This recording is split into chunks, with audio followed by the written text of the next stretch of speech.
Bem, gente, ficou para a semana que vem, terça e quinta-feira, caso não haja nenhum pedido de vistas no processo. É claro que eu estou falando do julgamento da inelegibilidade do Jair Bolsonaro. Hoje, o Benedito Gonçalves leu, né, o seu relatório, que é um relatório pesado contra Jair Bolsonaro. Tivemos também as palavras da defesa do Jair Bolsonaro, antes da palavra da defesa do Jair Bolsonaro, nós tivemos as palavras do advogado de acusação, o advogado que representa o PDT de Ciro Gomes, que fez as acusações contra Jair Bolsonaro. O que está pegando hoje contra Jair Bolsonaro é uma reunião que ele fez com embaixadores de vários países, né, no Palácio Alvorada, usando a estrutura do governo, usando a empresa brasileira de comunicações, o espaço do Palácio Alvorada, para fazer críticas e verídicas contra o sistema eleitoral brasileiro, fake news, para espalhar fake news contra o sistema eleitoral brasileiro, a fim de que, se perdesse as eleições, ele poderia dizer claramente para o mundo inteiro, assim, não, eu não vou aceitar porque foi fraudada e eu havia dito isso antes. Só que aí ele cometeu o crime, que ele usou estrutura do Brasil, estrutura de governo, para difamar, para desmoralizar o TSE, Tribunal Superior Eleitoral. E aí já se constitui um crime.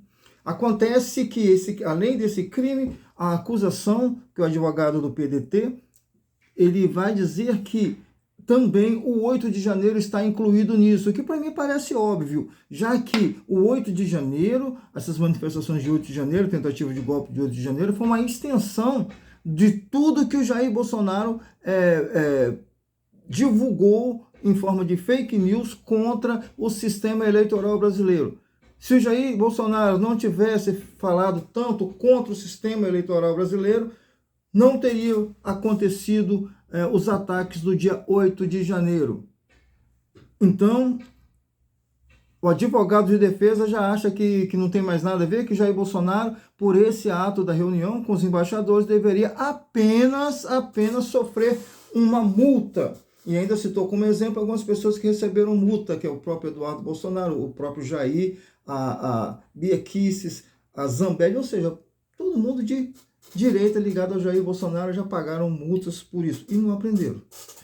Então ficou para terça-feira agora. A expectativa é que Cássio Nunes seja talvez o voto favorável ao Bolsonaro, ou mais ainda, talvez Cássio Nunes possa pedir vistas no processo e adiar esse processo por no máximo 60 dias. A batata do Bolsonaro está assando, mas pode ganhar agora uma brandura nesse fogo com esse espaço de tempo de 2 meses. Afinal, a expectativa da defesa é que Cássio Nunes pedindo vistas no processo, nesses 2 meses pode acontecer fatos novos no Brasil e que possam, com isso, abrandar essa situação. De alguma forma, eles terem algum tipo de ganho com os fatos que podem acontecer nesses 2 próximos meses, caso haja, evidentemente, o pedido de vistas. É mais provável que não, mas pode acontecer sim.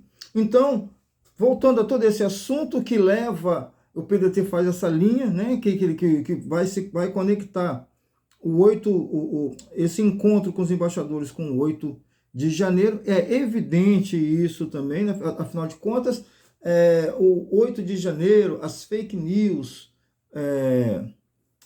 essa reunião com embaixadores fazem parte de um mesmo projeto, projeto de dar um golpe na democracia brasileira. Está dentro de um escopo de projeto, além de outros fatos mais que são tão extensos que, se eu falar todos os vídeos, vai ficar muito grande. Então, aí eu me lembro do dia 8 de janeiro, uma coisa que parece que não tem nada a ver, mas a gente vai começar a entender por que esse golpe não deu certo, um golpe que foi tramado tão ardilosamente por Jair Bolsonaro, quando chega no final, deu errado para o Jair Bolsonaro. Hoje surge na imprensa americana que esse golpe não aconteceu por interferência do próprio Biden. Eu já esperava por isso, que eu sempre disse que esse golpe não deu certo porque os países, né, amigos do Brasil, os parceiros do Brasil, não aceitariam um golpe. A comunidade internacional não aceitaria esse golpe. E, de fato, agora se confirma nisso. E eu me lembro de até anotei aqui de novo o nome dele, um coronel chamado Adriano Camargo Testoni, ele xingando no dia do golpe, lá quando perceberam que o golpe não ia mais à frente, que o exército não ia assumir a postura que tinha assumido antes. Aí ele xinga os generais, xinga todo mundo com palavras até de baixo calão, estava ele e a mulher dele junto. O nome dele é o coronel Adriano Camargo Testoni, né, e ele era na época funcionário do Hospital das Forças Armadas. Então ele chutou o pau do barraco, ofendeu todo mundo, tudo quanto era general, porque os generais não entraram de última hora, resolveram não entrar para praticar o golpe. Agora fica muito bem claro para mim que isso, aliás, já estava claro que isso foi uma atitude tomada pela reação que os Estados Unidos teriam, que a Europa também não aceitaria esse golpe, porque todo mundo sabe do caráter do Jair Bolsonaro. Mas por que o Biden não quis? É exatamente porque o Bolsonaro é parceiro de ideais políticos de Donald Trump. Se não fosse, talvez o golpe passaria, talvez o Biden falasse, não, deixe que eles resolvam o problema deles. Agora, o que me preocupa é o seguinte, a eleição para presidente nos Estados Unidos será em 2024. E se o Trump ganhar essas eleições, como é que vai se comportar as Forças Armadas brasileiras? Talvez não seja o Trump, mas outro republicano com o mesmo caráter do Trump. Como que vai se comportar o Exército brasileiro? Como é que vai se comportar essa imprensa que boa parte dela, todos nós sabemos que é golpista, que é antidemocrática? Como que vão se comportar essa gente? A partir do momento em que os Estados Unidos passam a apoiar um golpe no Brasil. Porque se o Lula fizer um bom governo, o Lula pode se reeleger ou indicar. Assim como o Lula indicou a Dilma no primeiro mandato da Dilma. Isso, o Lula se reelegeu e elegeu a Dilma. Então, como é que ficaria isso a partir do momento em que tivéssemos a aprovação de um golpe por parte dos Estados Unidos? Será que nós vamos ter que torcer agora eternamente pelo Biden? Isso pode acontecer. E a verdade é que o Biden é um mal menor.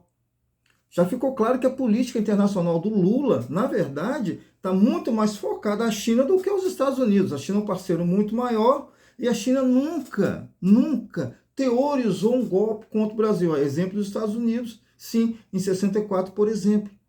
Não só nos Estados Unidos, mas em quase toda a América Latina. Poucos países resistiram. Se xinga hoje muito Cuba, mas Cuba foi um dos países que resistiu ao imperialismo americano.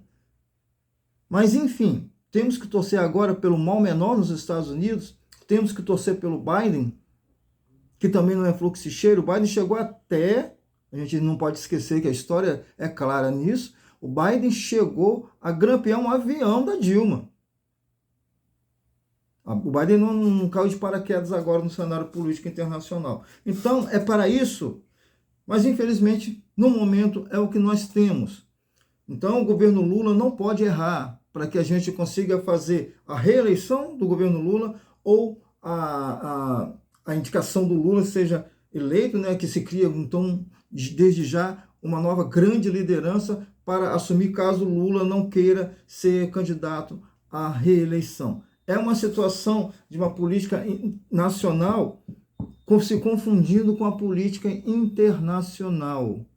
Porque o que acontece agora nos Estados Unidos, com certeza, também pode influir aqui na política interna brasileira. Fico por aqui, mas antes disso, aquele pedido de sempre, que vocês curtam meu canal, que vocês se inscrevam, que vocês compartilhem, né, e que estejam sempre com a gente, para a gente continuar crescendo nesse intuito de falar sobre a democracia brasileira sob um ponto de vista de esquerda. Um grande abraço a todos.